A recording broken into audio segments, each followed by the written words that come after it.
Good evening. This may be the first time in my life that I'm following somebody and I'm actually looking like somebody who knows something about technology because my notes are on my iPhone.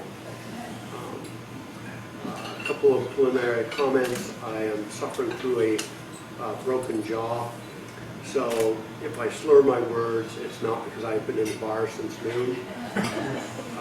Or that's not why I'm slurring my words.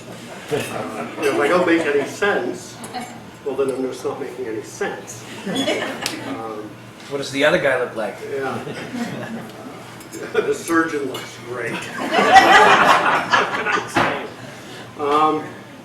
And just to clarify a couple of points, and I want to touch on them before, the question I was asked was Canadian foreign policy and how, if at all, it has affected business and business activity for Canadians globally.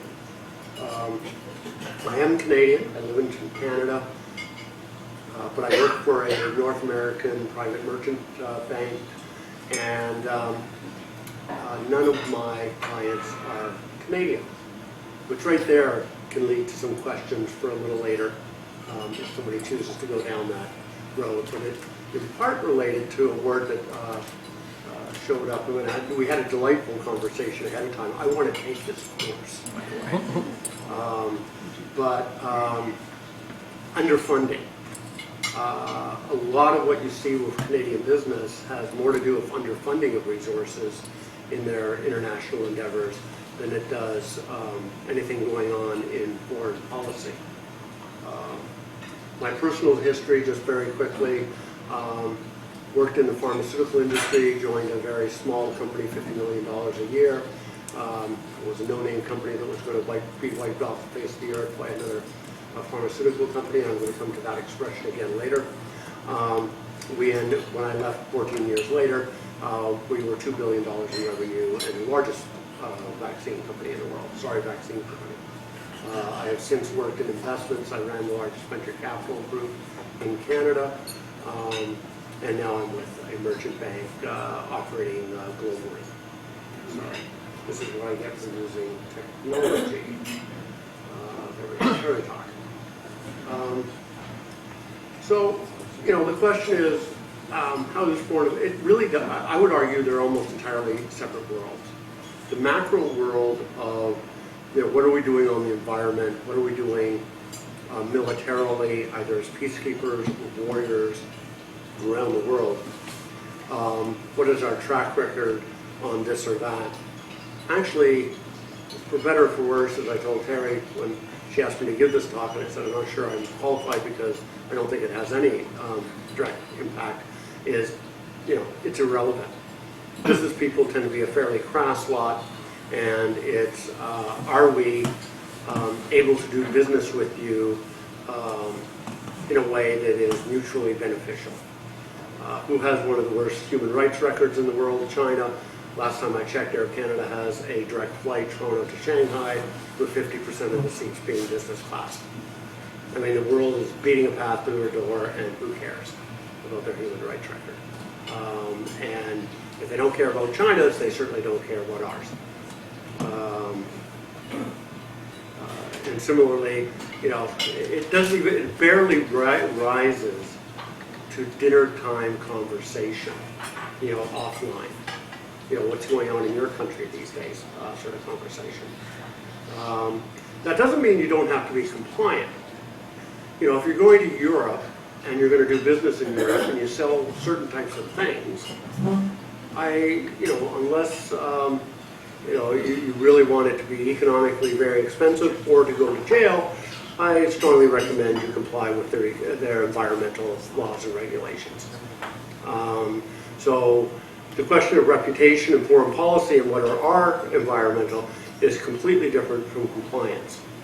And other examples I would give would be dealing with Cuba.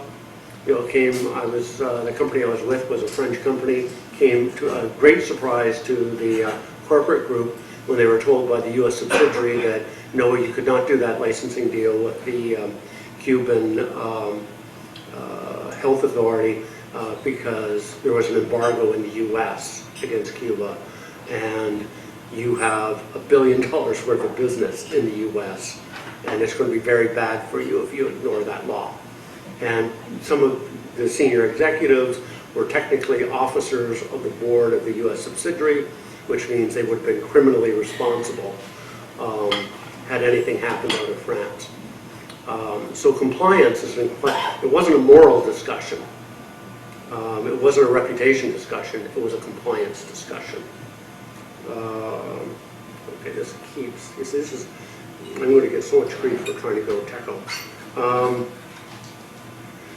I would say, so what is important internationally? And it's very in international business. And I've done business in Europe, in the US. I've lived in Europe and the US. Done a lot of business in China and Japan.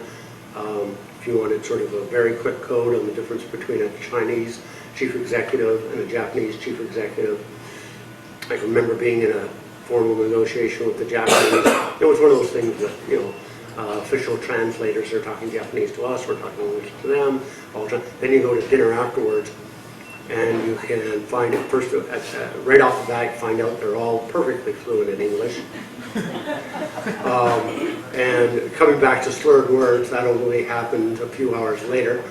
And they all went to university at Stanford, Harvard, or wherever, MIT. You go to the interior of China, did a deal with the largest state-owned pharmaceutical company there. Again, same sort of, without the translators, same sort of phenomena. Go to dinner with them, same sort of alcohol-imbued environment, and you find out none of them went to university in the U.S. or Europe, but all their kids are there. And you can see the generational change taking place in China that's equivalent to what has already happened in Japan in the globalization of education. And the reason I raise those examples is through those dinners, through those relationships, through one-on-one conversation, what really is key for international business, and I think you touched on it a little bit for why you bring these people together in your classroom. It's trust, it's empathy, it's understanding. I end up in the city of Yunnan, in Yunnan province. I gotta tell you, I'm not faking anybody that I understand Chinese culture. Nor do they expect me to. They sort of, if you build a relationship one-to-one, learning from each other, and then off of that, you can build business. And that's far more important than the foreign policy question. So I'll come all the way back to the beginning, and then maybe you can join me up here and get me off the hook, it's not about what the foreign policy of the country is. It goes right down to the micro level of the quality of the business people that are dealing overseas and how they can build those one-on-one relationships.